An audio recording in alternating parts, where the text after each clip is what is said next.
I've been saving for 3 years for my wedding, keeping the money in a joint account with my sister. She withdrew all $15,000 for breast enhancement surgery and told me I'm selfish and should understand her needs. So I'm sitting here at 2 a.m. in my tiny apartment in Tampa, staring at my laptop screen showing a bank balance of $47.32, and I honestly don't know whether to laugh or cry. 3 years. 3 entire years of skipping lunch dates, buying generic groceries, wearing the same 5 work outfits on rotation, and saying no to every single fun thing my friends invited me to. Also, I could have the wedding I've been dreaming about since I was 12 years old. The joint account was my sister's idea. She's always been better with money than me, or at least that's what she told everyone. She convinced me that having both our names on the account would make it easier to manage, and that she could help me track my savings goals. I was so focused on reaching that magical $15,000 number that I didn't question it. I trusted her completely because she's my sister. And isn't that what family is supposed to do? Every month I'd transfer whatever I could spare into that account. Some months it was $800. Other months barely $200 when unexpected expenses hit. I remember the excitement I felt watching that number grow slowly but steadily. I had spreadsheets tracking every deposit, every milestone. When I hit $5,000, I treated myself to a fancy coffee. At $10,000, I bought myself a small celebration dinner. I was so proud of my discipline and determination. My fiancé had been incredibly patient through all of this. While his friends were planning expensive bachelor parties and weekend trips, he supported my savings goals without complaint. We'd spend Friday nights at home watching Netflix instead of going out because every dollar mattered. He'd joke about how I'd become a coupon queen, but he never made me feel bad about it. He understood that this wedding meant everything to me. The plan was perfect in my mind. A beach ceremony at sunset, about 60 guests. Nothing too extravagant but beautiful and meaningful. I'd researched vendors for months, created mood boards, and had every detail mapped out within our budget. The dress I'd been eyeing was $1,200, the photographer was $2,500, and the venue was $4,000. Everything was falling into place perfectly. Then last Tuesday happened. I was at work, trying to survive another day of dealing with difficult parents and administrative paperwork, when I got a text from my sister. It was just a photo of her at some fancy medical center, giving a thumbs up with the caption about finally doing something for herself. I didn't think much of it at first because she's always been into self-care and wellness stuff. But something felt off. She'd been acting strange for weeks, being secretive about her weekend plans and dodging my calls. When I'd ask about wedding planning or if she wanted to come dress shopping with me, she'd change the subject or make excuses. I chalked it up to her being busy with her own life, but now I realize she was avoiding me for a reason. The phone call came that evening. She sounded different, almost defensive before I even said anything. She launched into this whole speech about how she'd been feeling insecure about her body for years, how this surgery was necessary for her mental health and self-confidence, and how she knew I'd understand because I love her. It took me a full minute to process what she was actually telling me. She'd used my wedding money. All of it. Every single dollar I'd saved for 3 years was gone, spent on her breast enhancement surgery. The procedure cost exactly $14,847, leaving me with that pathetic $47.32 balance. When the reality hit me, I couldn't even speak. I just sat there on my couch, phone pressed to my ear, listening to her justify why she deserved this more than I deserved my wedding. Her reasoning was that weddings are just one day, but her body is forever. She said I was being selfish for prioritizing a party over her happiness and well-being.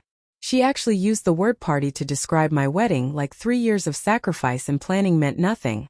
She promised she'd pay me back eventually, but she couldn't give me a timeline because she'd also financed additional procedures and would be making payments for the next 4 years. I wanted to scream, to throw something, to drive over to her place and demand she find a way to reverse this nightmare. Instead, I just hung up and cried until my fiancé came home and found me curled up on the bathroom floor. Telling him what happened was one of the hardest conversations of my life. This man had been planning our future together, had already requested time off work for our honeymoon, had been so excited about finally becoming my husband. His reaction surprised me. Instead of anger, he just held me while I sobbed and kept saying we'd figure it out together. But I could see the disappointment in his eyes. even though he tried to hide it. We'd been engaged for 8 months, had already sent save the dates to our families, and now I had to tell everyone that there wouldn't be a wedding because my sister decided her chest was more important than my happiness. The worst part was calling my mom. I expected her to be furious with my sister, to demand she find a way to fix this mess immediately. Instead, she sighed and asked why I hadn't been more careful with my money. She said that my sister had always struggled with self-esteem issues, and that maybe this surgery would finally help her feel confident. She actually suggested that I should be happy for her, and find a way to have a smaller, simpler wedding. My dad's response was even worse. He said that weddings are overrated anyway, and that my sister needed the money more than I did because she's single and doesn't have anyone to help her feel beautiful. He made it sound like having a fiancé who loves me means I don't deserve to feel special on my wedding day. The lack of support from my own parents felt like a second betrayal. My sister's friends rallied around her on social media, posting supportive comments about her transformation and praising her for investing in herself. Nobody seemed to care that she'd stolen from me to do it. When I posted about needing to postpone my wedding, several people asked if I was having relationship problems. The truth was too embarrassing to share publicly. Work became unbearable because everyone kept asking about wedding plans. I'd spent months talking about my preparations, showing photos of potential dresses and venues. Now I had to smile and make vague comments about changing our timeline while dying inside. My coworkers meant well, but their constant questions felt like salt in the wound. The financial stress was crushing. Not only had I lost my wedding money, but I'd also been living paycheck to paycheck for years to save it. I didn't have any cushion for emergencies, and suddenly I couldn't even afford basic things like getting my car fixed when the check engine light came on. My credit cards were maxed out from covering the gap between my salary and expenses while I was aggressively saving. My fiancé started picking up extra shifts to help, but it felt wrong to make him sacrifice even more for something that wasn't his fault. I could see the stress affecting him too, even though he never complained. Our relationship was solid, but this situation was testing us in ways we'd never experienced before. Update 1. It's been 6 weeks since my original post, and I honestly didn't expect the response I got. Reading all your comments helped me realize that I wasn't crazy for being angry about this situation. Some of you shared similar stories about family members betraying your trust, and it made me feel less alone in this mess. I want to address the people who said I should have seen this coming or that it was stupid to have a joint account with my sister. You're probably right, but hindsight is 20/20. My sister and I had always been close growing up. She helped me through some really dark times in college, and I trusted her completely. The joint account seemed like a smart idea at the time because she'd always been good at managing money and budgeting. After my post, I decided to take some of your advice and explore my legal options. I met with someone who specializes in financial disputes, and unfortunately, the news wasn't great.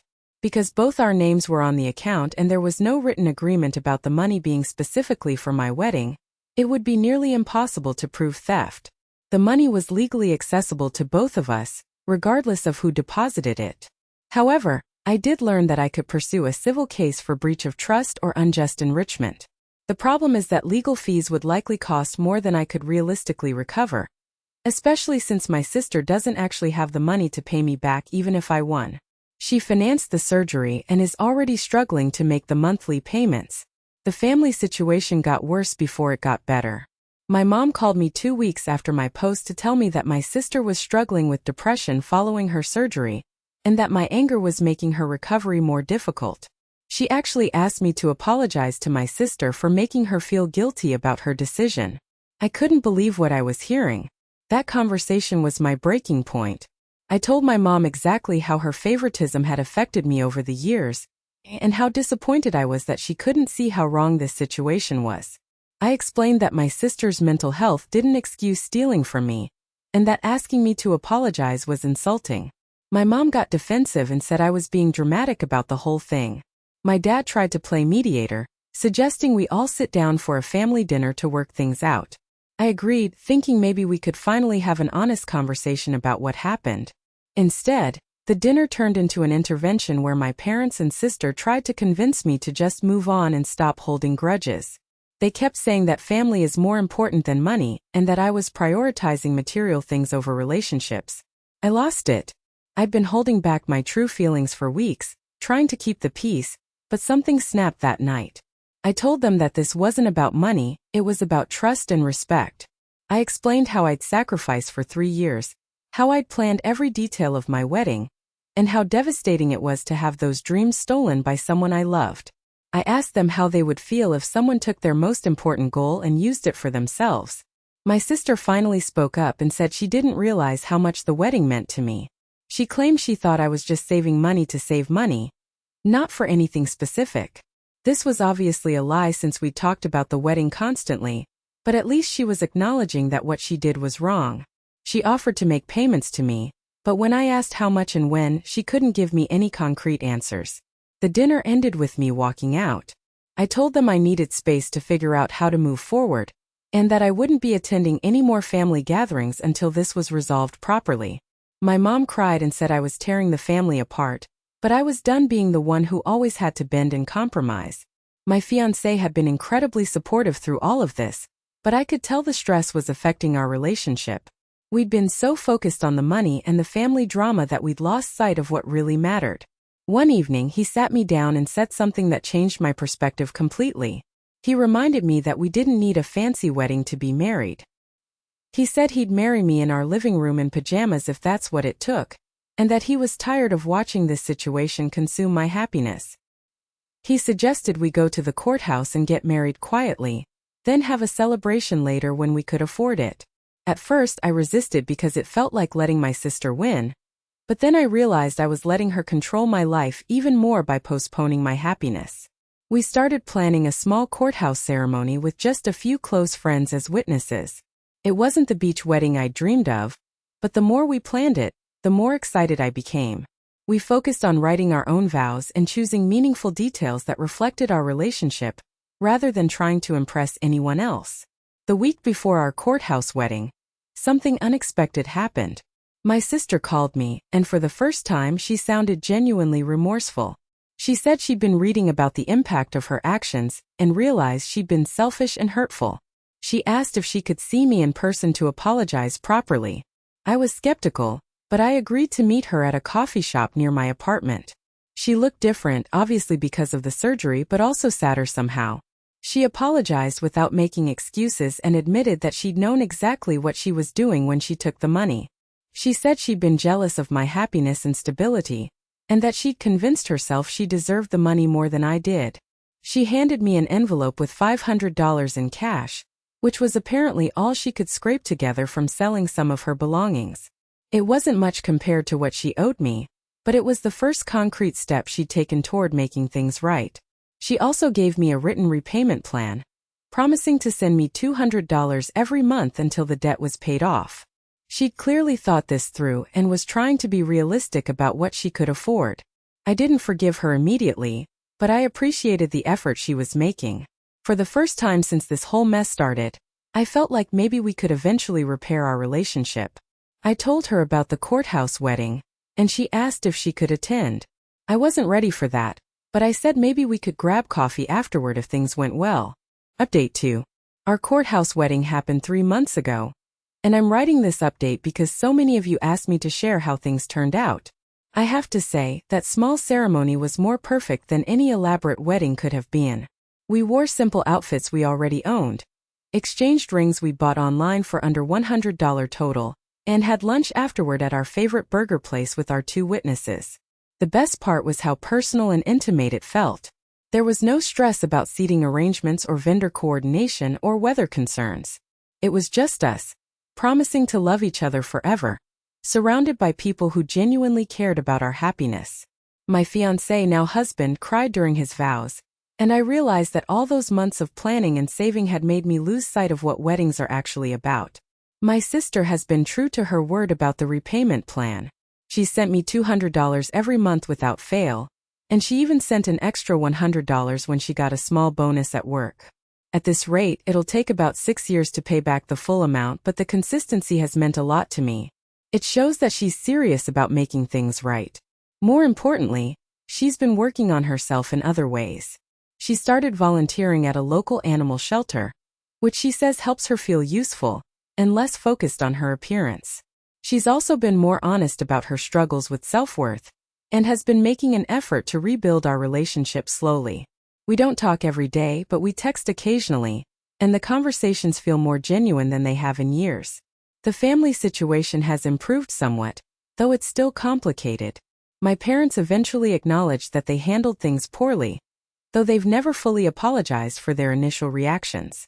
My mom made an effort to be more supportive when she found out about our courthouse wedding, and she even offered to throw us a small reception party. I declined because I wasn't ready for that level of family involvement, but I appreciated the gesture.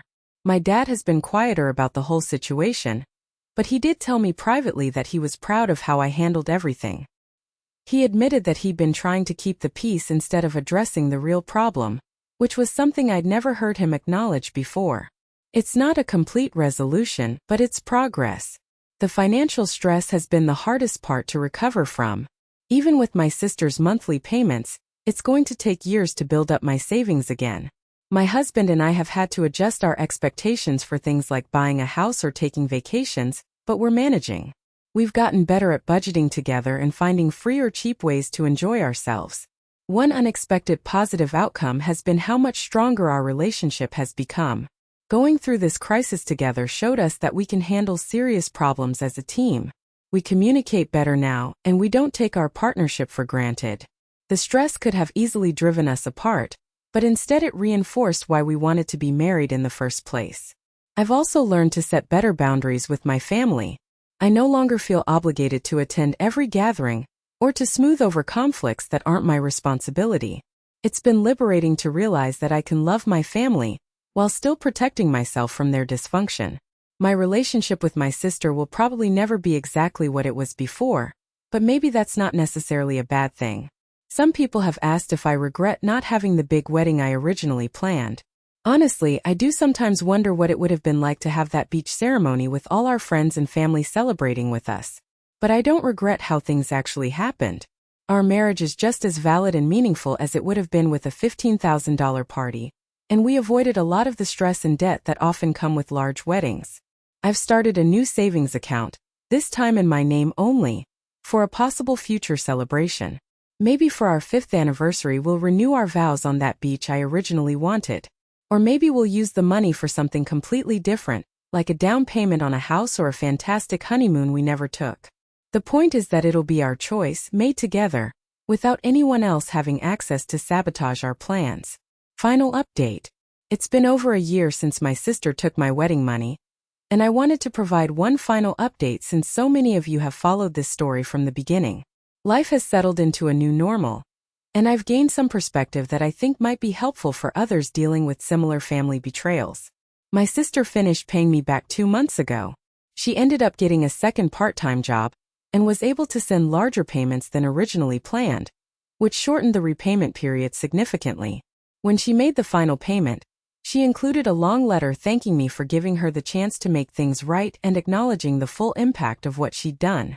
She also revealed that she'd been considering bankruptcy at one point because of all her debt, but that paying me back had taught her better financial management skills.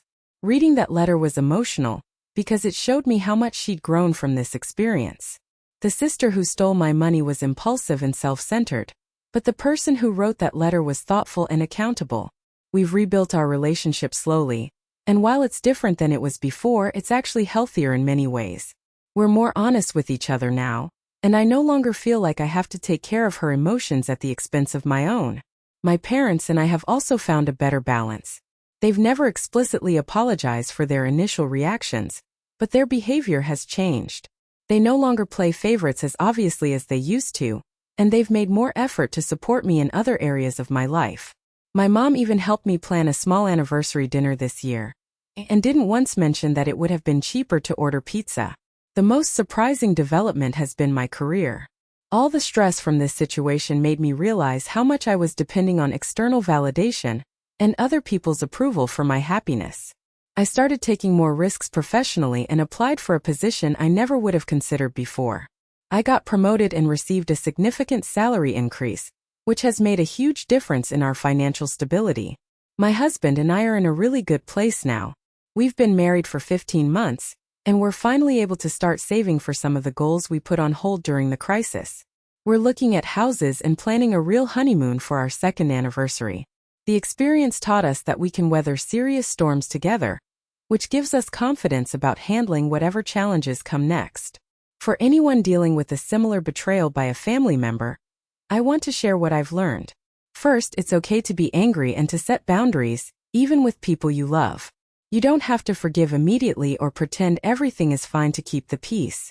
Second, don't let other people's bad behavior control your life indefinitely. I could have stayed bitter and resentful forever, but that would have only hurt me in the long run. Third, sometimes the worst things that happen to us lead to unexpected growth and positive changes. I would never have chosen to go through this experience, but it taught me valuable lessons about trust, boundaries, and resilience that I might never have learned otherwise. It also showed me that I'm stronger than I thought I was, and that my marriage can handle serious challenges. Finally, I want to thank everyone who took the time to read my story and offer support and advice.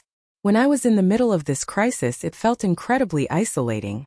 Reading your comments and messages helped me realize that family dysfunction is more common than people admit, and that I wasn't alone in dealing with these kinds of problems. Your encouragement gave me strength when I needed it most. I don't know if I'll post any more updates about this situation since it feels mostly resolved now.